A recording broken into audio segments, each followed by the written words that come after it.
Hello and welcome back to my channel, or welcome to my channel in the first place. Today we have a Todoroki X listener. It's Vertigo by Frog Supremacy on AO3.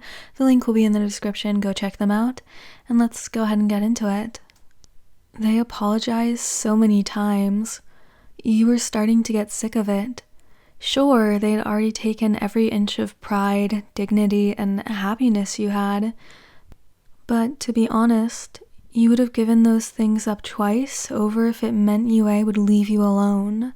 The only person who didn't act like you were a bomb about to explode was Recovery Girl, but you knew she didn't have a reason to be afraid. After all, she was the one whose lips you could feel still on your forehead, colder than ice, over and over again until you passed out from the pain. The feeling of your back stitching together where it wasn't supposed to. She was the one who hurt the most. The one who stared at you when you first woke up like she didn't know the person in front of her, limp and broken and empty. You supposed you should be used to it by now.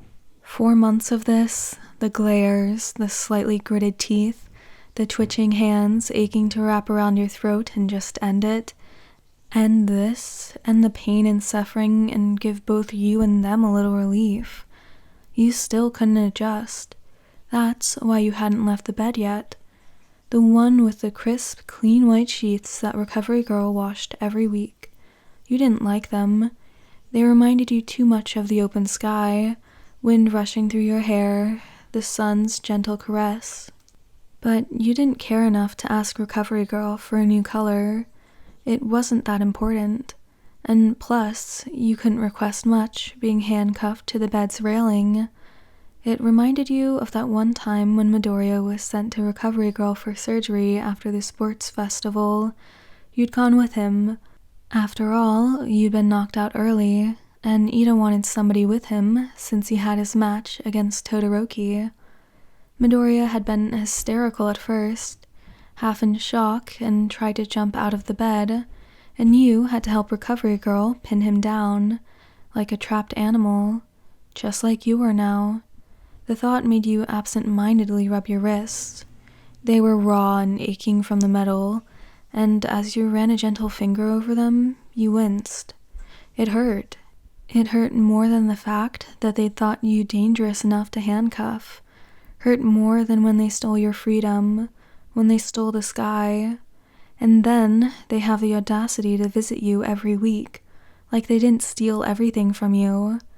You kept track easily enough, peering over Recovery Girl's shoulder at the catalog she kept on her computer to figure out what day it was, and realized the system was like clockwork.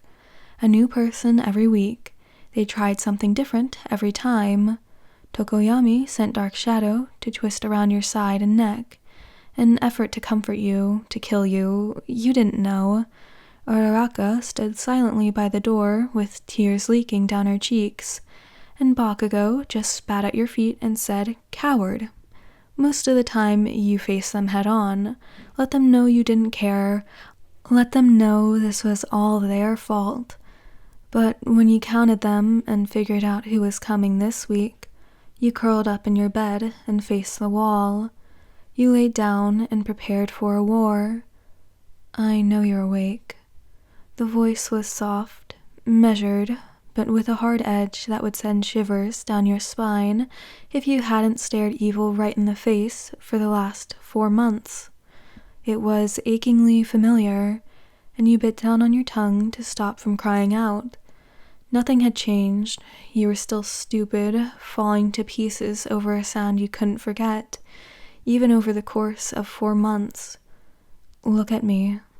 You imagined their face every night before you fell asleep.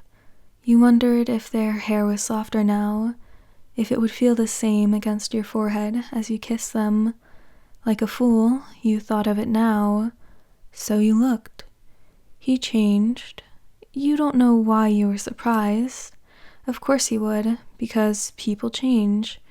And you realized a long time ago that the Todoroki you knew wasn't the real one. His hair was slightly longer, brushing the bottom of his neck, and he stood unbothered as always, those angular eyes sweeping over your sheet-clad body, twisted and covered only by a blue polka dot hospital gown. It was the same way he'd looked at it all those months ago, when your fingers became trapped in that white hair, when his mouth found every inch of your neck. "Don't you have your own clothes?" he inquired, drawing closer. "Surely Recovery Girl isn't this cruel."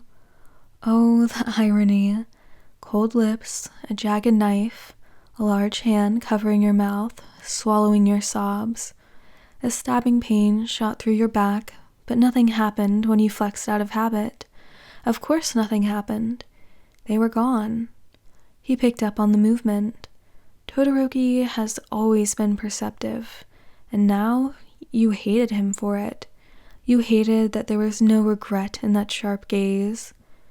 "You look better than you did that first morning," he murmured, collapsing into the chair beside the bed. How could he sit there, a mere 2 feet away from you, knowing what he's done? "Remember? You did. When I came in, they had to restrain you." His mouth gaped slightly open after that, exhaling a heavy breath, and you tracked the movement as you shifted closer to the wall, further from him. 5 teachers, and you still didn't stop. All you did was struggle. That's not how you remembered it. You remembered the way blood dripped down your chin, how your scream tore on the edge of your teeth, the way you begged them to stop, anybody, anyone, because it hurt. Oh God, it hurt, and you couldn't breathe, and they were stealing your... You wanted to kill me, didn't you? And for the first time you answered, "Yes." Your voice was scratchy from no use, but that venom was unmistakable. Todoroki sighed, almost like he was relieved, like he was the one who needed closure. "I'm sorry.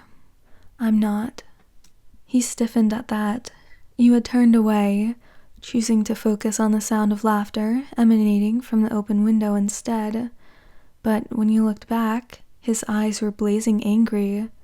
"It was a mistake," Todoroki snapped. "We had the wrong person. We said you could stay here. We looked for months to find something to replace them. We've done everything to earn back your trust. What exactly are we doing wrong here?" "What did you do wrong?" You laughed. A bit of Todoroki's rage died down at that. "What did we do wrong?" he asks. You said, running a hand over your chin in contemplation. "It's been 6 months since I've tasted the sky. 6 months. For 2 of those months, I still had them." Your voice wavered. "Sure, they were plucked every day. All Might and Aizawa came in and ripped a feather out every time I refused to talk. They were almost bald when All Might held me down and Aizawa used the knife to cut them off my back." Todoroki was white, deathly white. "And do you know what Recovery Girl did, my dear Shoto?" you purred, inching closer to him. He didn't move as you reached a finger out and traced his jawline. "She healed me as I sawed my wings off, so they couldn't ever be reattached. When I woke up, she made me sit in a puddle of my own blood until it dried, and when she changed my sheets, she took me with her, and she showed me my wings." You were quiet now, and the images were flashing through your head. The blood specks on the white feathers that were left, your wings crumpled in a heap, small and dirty, Recovery Girl's unyielding face, hard as stone as you collapsed and held the wings to your chest, as if you'd hear them beating against the open sky again if you listened closely enough. "And do you know why they did this?" "Because you're a traitor," Todoroki spoke, and you let go of his face to lean back. He wasn't white anymore. Instead, there were a few tongues of fire licking off his hair. "You betrayed us. You betrayed me." He was a mountain, unmoving, but you had done much worse, and you'd be there when he finally crumbled. You stared him dead in the eye. "I loved you once, Shoto, but when I heard who turned my wings into ashes, I didn't anymore. I was told to."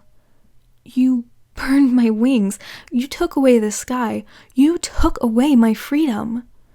He shot up from the chair, flames flaring from his side, the heat licking off your face, illuminating the perfectly crafted lines of his jaw. You threw away your own freedom the day you turned your back on us, the day you turned into a villain. You think I turned my back on you? On our class? Silence, except the crackling fire. Do you even remember what I picked for my hero name? You snarled. How I was so excited that I wouldn't share it with you before I showed the class. The fire died. The winged hero Vertigo, Todoroki whispered, and you broke at those words.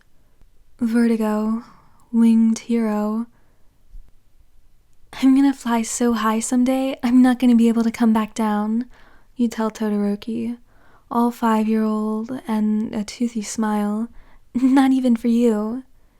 If I had wings, I wouldn't come down from the sky either, he says. The memory came, quick, unbidden, and you pushed it away as you clambered off the bed. Todoroki's flames held steady as you gripped his chin and leaned in close. When I get my wings back, you mumbled into his ear, you're going to be the first one I kill, Shoto. And when they came looking for Todoroki, all they found was a blood-stained bed, a broken window, and a single white feather. Alright, so that's the end of this one. I hope you enjoyed. Really cool. Music link, fanfic link, Discord link, and thumbnail art link will all be in the description. Go check those out. I hope you have a great rest of your day, night, whatever, and I hope to see you in the next one. Goodbye!